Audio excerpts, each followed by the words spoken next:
Et ça y est, Distingart est lancé. Et il est lancé pour permettre à tous les amoureux de l'art de pouvoir rencontrer des artistes, aux artistes de pouvoir exposer leurs œuvres, et puis les galeristes également de montrer un petit peu quelle est leur activité. Et une rubrique qui me tient particulièrement à cœur, qui est l'Académie des enfants, qui nous permet de voir un petit peu tout ce qui se fait dans notre territoire pour les enfants et avoir une approche très singulière par rapport aux enfants. Voilà, Distingart, c'est bien sûr à la fois notre plateforme en ligne, mais ce sont surtout des rencontres et des événements comme celui-là ce soir, des événements où on est présent physiquement auprès de l'ensemble des acteurs et des amoureux de l'art dans notre département. J'essaye de présenter ce soir 2 ou 3 choses différentes de mon travail. Par exemple, 2 peintures à l'huile derrière moi et 2 dessins traités à la pierre noire sur papier. Dans ces dessins, ce qui m'intéresse, c'est le coup de crayon, c'est-à-dire le dynamisme que je mets dans le coup de crayon et le contraste entre les parties finement travaillées et les parties traitées avec une forte gestualité. Dans les peintures à l'huile, par contre, c'est un travail technique qui ne se voit pas, c'est-à-dire que ça a l'air très simple et ça demande beaucoup de technique pour arriver à obtenir cette sensation quand on regarde le tableau de près. Mais ça, c'est des choses qui n'intéressent pas tellement les gens. Ce qui est important, c'est la sensation que les gens ressentent quand ils regardent. Alors ce soir, je suis heureuse de vous présenter mes œuvres. Donc les femmes en bleu, il y a les femmes en bleu et puis ce sont des femmes qui ont un peu souffert, c'est mon histoire, c'est tout mon parcours de développement personnel. Donc je me suis investie beaucoup avec le papier de soie. Le papier de soie, c'est une façon aussi de parler de soi. C'est une matière qui est extrêmement fragile, précieuse. En même temps, elle est capable de supporter l'humidité, elle est capable de se retendre et souvent sur la toile, on la trouve. Donc, vous aurez une toile ici qui est assez minimaliste où il y a un petit peu de papier de soie et je vais travailler entre le vide et le plein. Et puis sinon, mes femmes en bleu, elles racontent tout ce parcours. Et j'ai aussi des tentures ici ce soir qui viennent raconter les voyages de ma vie, les émotions. Donc dans des couleurs rouges, beaucoup plus chaudes. Voilà. Moi, ce qui m'intéresse dans les ciels et les mers, c'est les atmosphères que cela crée.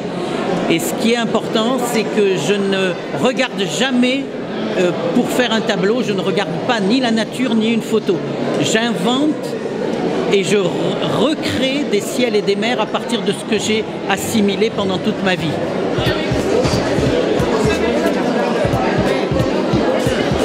Moi, je m'appelle Fawaz Zekini, mes amis m'appellent Jameson et je suis associé avec Charles sur le projet Distingart, Charles et Lise. Et en fait, ma fonction principale dans ce projet, c'est toute la partie tech. D'accord, je suis dans le domaine des nouvelles technologies. J'ai été lauréat French Tech Tremplin 2021 et j'apporte toute mon expertise dans ce projet au niveau du site internet. Donc l'idée, comme je l'ai dit, c'est un site qui est créé en 2 volets. Il y a le volet magazine, actualité sur l'art et le volet e-commerce où les gens peuvent acheter des œuvres en ligne et se faire livrer ou aller chercher chez les clients. Voilà. Bonjour, je suis Valérie Chenot. Je réalise des sculptures en upcycling. Je réutilise des fers qui ont déjà vécu et je récupère tout ce que je peux de manière à acheter le moins de choses possible et à donner une deuxième vie aux objets. Et pour cette sculpture qui s'appelle Dématérialisation 1, j'ai enlevé les armatures extérieures et nervuré l'intérieur pour qu'elle arrive à tenir debout en récupérant jusqu'au poulet métallique que je refais chauffer. Donc ça c'est par exemple ces 2 toiles, c'est des matchs de rugby. À l'époque j'aimais bien le rugby. Parce qu'un match de rugby à 15, ça vous fait quand même 30 beaux mecs sur un terrain que vous avez du mal à faire venir dans votre atelier pour faire des pauses, pour faire des croquis. Ça c'est épatant et c'est gratuit. Donc voilà. Et puis ça c'est ma dernière façon de peindre. Alors c'est quelque chose de très étrange. Il y a une œuvre qui est une œuvre à moi, n'est-ce pas?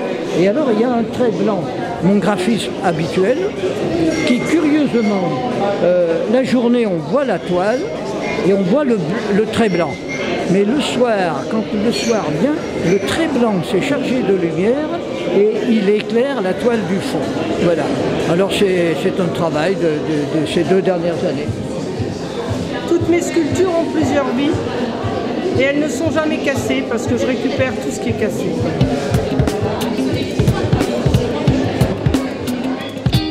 Je suis Salvador Dali. Il a réincarné en femme parce qu'il avait ras-le-bol d'être une mec. Donc, je continue son œuvre. Au milieu. Au milieu. Regardez l'oxygène et les pieds noirs dans la corps maternelle de la France. Là, je vous présente mes œuvres, des peintures à l'huile. C'est une recherche de la lumière, comme vous pouvez le voir. Et donc, c'est une lumière extérieure et intérieure. Parce qu'en fait, il y a 2 soleils. Il y a un soleil extérieur, comme on connaît tous, et nous avons le 2e soleil qui est à l'intérieur, qui prend le relais quand il se couche. Quand le soleil réel se couche. Donc c'est un soleil nouménal qui nous inonde. Mais peut-être on ne le sait pas vraiment. Mais c'est un soleil qui est diffusé pour le bonheur des gens. On a tous ce soleil intérieur. Et les coques de téléphone, c'est des coques. C'est des coques et des boules. La bonne poire. Là, la bonne poire. Parce qu'on nous prend pour des bonnes poires. Et mon nom est Henri Baviera. Voilà, je suis originaire du midi de la France, enfin né à Nice. Mes origines sont à Saint-Paul-de-Vence parce que c'est là où j'ai passé mon enfance et mon adolescence et une grande partie de ma vie. Et où j'ai rencontré beaucoup d'artistes qui ont compté pour moi par le fait qu'ils m'ont apporté ce que j'avais besoin pour compléter ma formation de peintre. Et donc voilà, ça fait à partir de cette époque jusqu'à aujourd'hui, c'est disons 65 ans de travail, où je me suis intéressé principalement à l'univers vivant, à tout ce qu'il y avait à voir avec la partie vivante, sur tous ces aspects, animal, végétal, minéral, etc. Et je n'ai jamais cessé de travailler sur ce sujet-là, ce qui m'a amené aujourd'hui donc à la forme visuelle telle qu'elle est aujourd'hui, qu'elle se présente d'une façon formelle.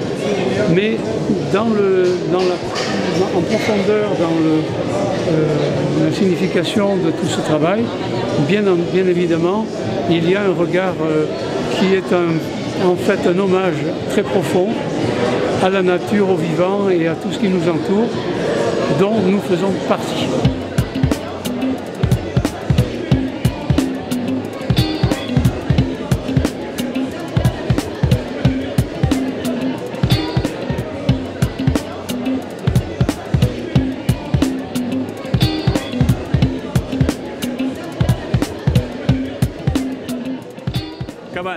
Et mon nom est Marc Ferrero, je suis artiste contemporain depuis plus de 30 ans. Je suis basé à Aise, donc dans la région, et j'expose et je vends mes œuvres dans le monde entier depuis de nombreuses années, ici, dans cette région. Et j'ai beaucoup aimé l'approche de Charles et de cette plateforme qui n'est pas qu'une plateforme DistinguArt, puisqu'elle met les gens en rapport les uns avec les autres pour parler d'art. Et comme je l'ai dit tout à l'heure, le monde de l'art contemporain est un jeune homme pressé et ambitieux, mais qui a envie évidemment de renouer avec les succès du passé, des artistes du siècle dernier. Mais il faut aussi revenir à ce qui a fait leur succès, c'est-à-dire la connexion entre le public et les artistes, par partager des émotions concernant une œuvre, échanger des références, s'approprier l'histoire d'un tableau. C'est essentiel de revenir à ces choses-là pour que des grandes aventures artistiques revoient le jour en ce XXIe siècle.